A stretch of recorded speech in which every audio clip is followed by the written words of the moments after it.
Welcome to another edition of Northern Heat. My name is Bob Lennon, President of ThermalWood Canada, host for the show. And today we have two special guests, Stephen Bass and Marc Willett. Now, both of you are retired from the North Shore Regiment. And Stephen, you were kind of the head honcho, right? So you were the lieutenant colonel. Yep.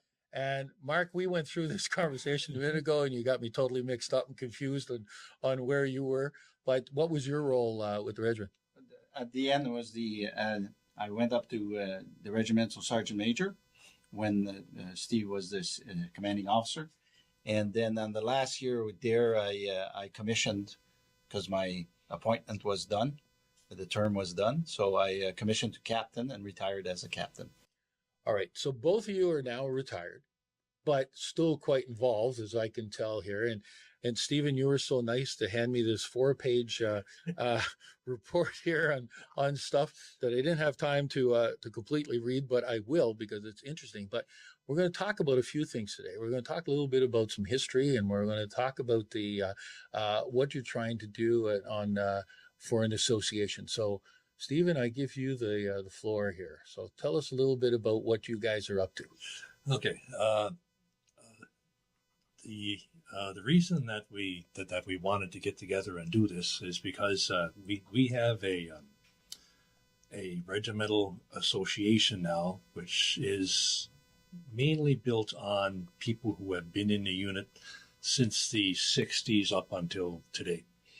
So just after World War II, the North Shore Regiment started a North Shore Veterans Association. And they used to meet every year,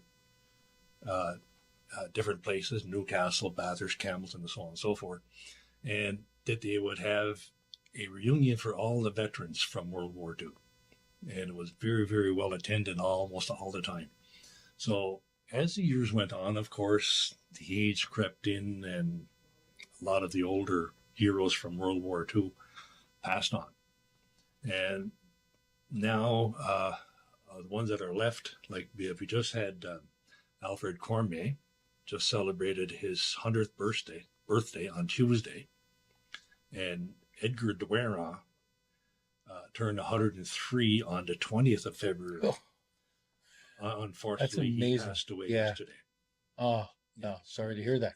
Yeah. So all the veterans that we have, basically from World War II, are in homes or whatever, and they can no longer travel to. But we've been holding the reunion in Bathurst for the past 30 years or so. Yes. Yeah. So they can't travel here anymore. So what we have done in 2020, in that time frame, the North Shore Veterans Association, whose president was Graham Wiseman. Okay, he was president for years and years and years. Decided that since the original members of the North Shore Veterans Association could no longer attend for whatever reason, that the Veterans Association as such from World War II would be disbanded. Okay. And renamed as the North Shore New Brunswick Regiment Association. So those people in the association now are past members of the unit from the 1960s onwards, and as well as family members of World War II veterans, as well as other people who are just interested in helping to support the regiment to carry the torch.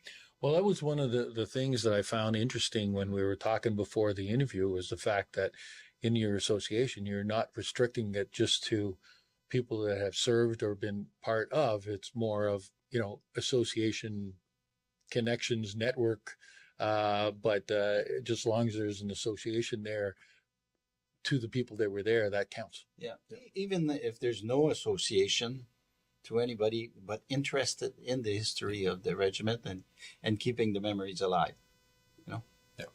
So the association itself, in a group, okay, yes, you meet and that kind of stuff, but what's the outlying purpose of being together? to keep the memory of those heroes from the Second World War alive, and for future generations. Like I did a couple of battlefield tours in Europe around the year 2000, and everywhere we went in September. Everywhere we went, there was busloads of school children coming out to these grave sites. Everywhere we went, never missed. So over in Europe, they keep the memories alive by reminding the younger generation in schools as they come up about what their history is. Of course, it's much more relevant to them because the war was there. Yeah. But we fought in that war. Our regiment, our soldiers that died there and survived, fought there on their land. And one of the things that Brandon Savage is doing, he is the president of our association now. And one of the things that he's done, he did it in 2019 and again in 2024. He organized a battlefield tour of following the footsteps of where the North Shore Regiment landed and did during World War II. Oh, really? Yeah. So he had about 300 students and chaperones each time that they went. So there's about 600 people that were involved. The students had to research the soldiers of the unit, and when they went to the graveyard where the soldier was buried, one student or whatever who was assigned that soldier that was buried there give a speech on what they did during the war. So in 2019 and 2024 again, like I say, they had over 300 kids and chaperones that went on this. It was about a 2-week tour. And they ended up in St. Aubin-sur-Mer on D-Day for the celebrations on D-Day on June 6th. Okay. Yeah. And St. Aubin-sur-Mer and Bathurst, they're the twin cities or towns, or I don't know what it is, twin cities, right? We're twin cities with them. And right in St. Aubin-sur-Mer, there's a great big monument there for the North Shore Regiment, right on the beach. So, and there's other twinning being worked on in the next little while. Yeah. With North Shore cities, with cities where the regiment did battles. Yeah.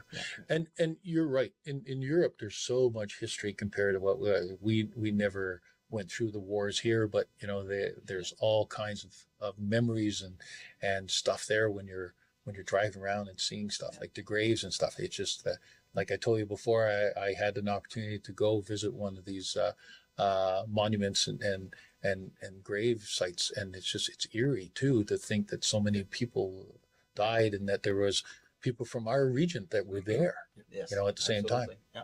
Exactly. When you look around at all of the graves that are there, when you walk into the big ones, like there's some really big cemeteries there, it's just mind-blowing that all these people fought for the freedom for the rest of the world. And yeah. A lot of them, like millions, didn't come back. Yeah. It's totally mind-blowing when you think about it. Now, let's just talk a little bit about, North Shore, but the Bathurst group here, because you've got a site, and there's a regiment here that reservists that are here, and so we talked a little bit about that too. So one of the things that you mentioned, I'm not sure if it's you, Stephen, or Marc, that talked about it, is that there are some people from here that are on and working today in certain areas of the world. Yeah. There's always, whatever deployment that the Canadian Armed Forces do, there's always an element of a reservist unit in there. So it could be 5% of the people that are there. It varies, depending on the operation.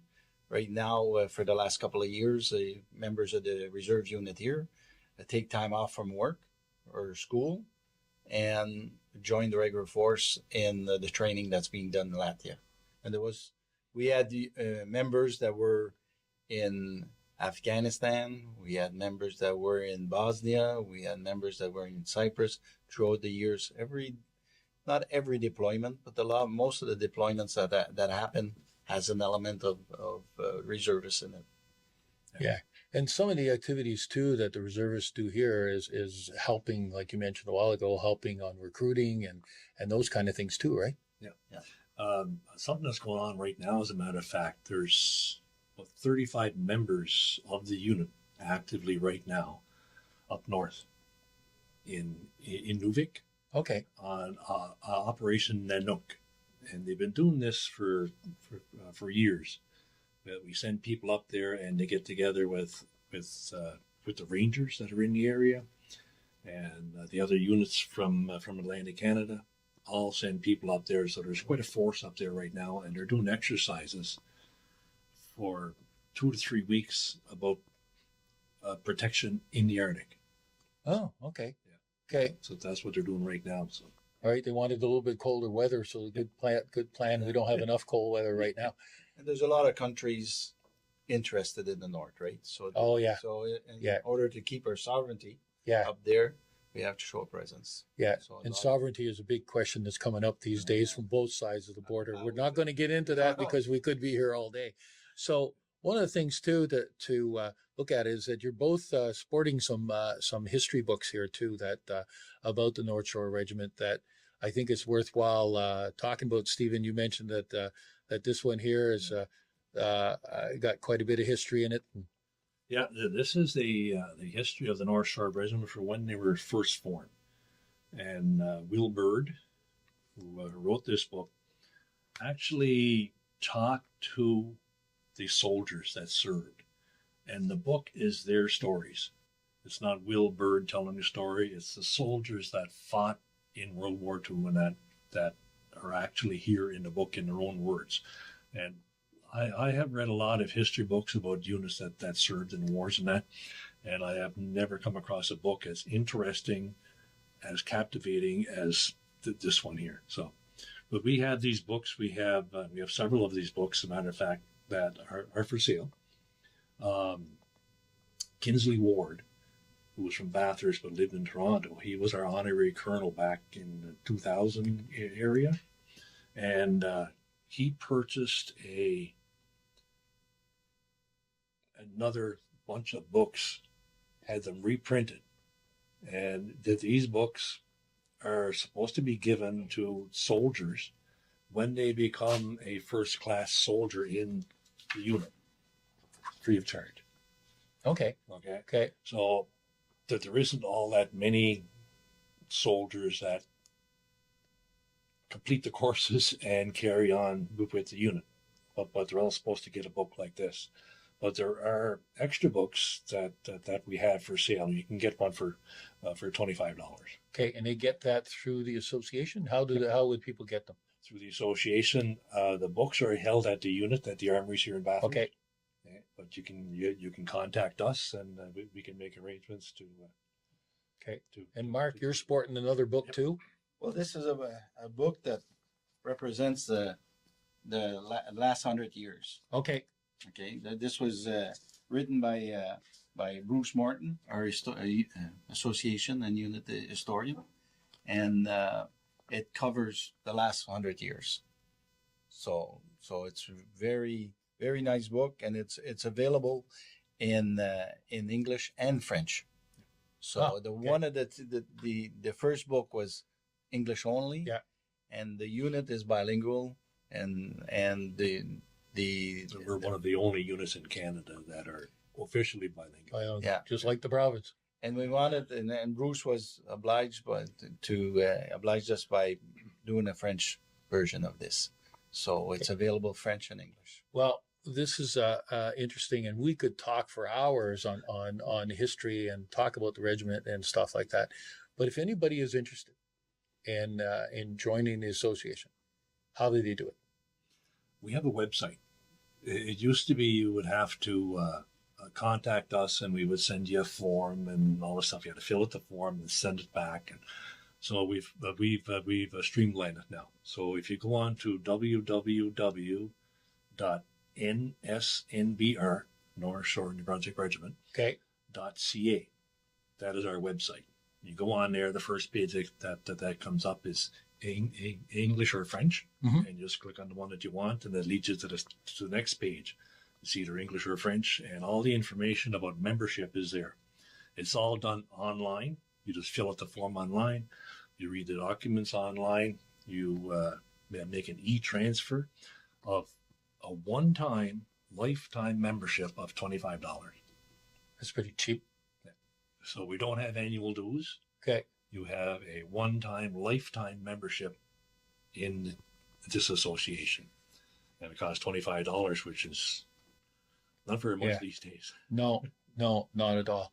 Well, gentlemen, it was interesting, and thank you very much for coming in and talking about this. I think that the work that you're doing and the history that you're preserving is pretty impressive through here. One of the things too that we do, and a little bit of token of our appreciation for the work that you're doing in our area, is that we've got. Let me reach out here. Is that the Northern Heat is all about? See, Northern Regiment, Northern Heat, all this stuff kind of ties in together.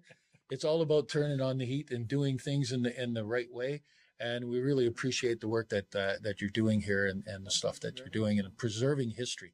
And what we've got to show for the North Shore is pretty impressive. Yes. Right on. Well, thank you very much You're very welcome. Thank you very much. for doing this for us. Yeah. It's super that you're Well- able to do this for us, and we really, really appreciate it. Well, I'm glad that we're able to do that and get the word out, and hopefully it helps get you a whole bunch more members in your group. Hopefully so. Yeah. And there we have it. Another edition of Northern Heat for this week. The place you come to listen to the stories that haven't been discovered yet.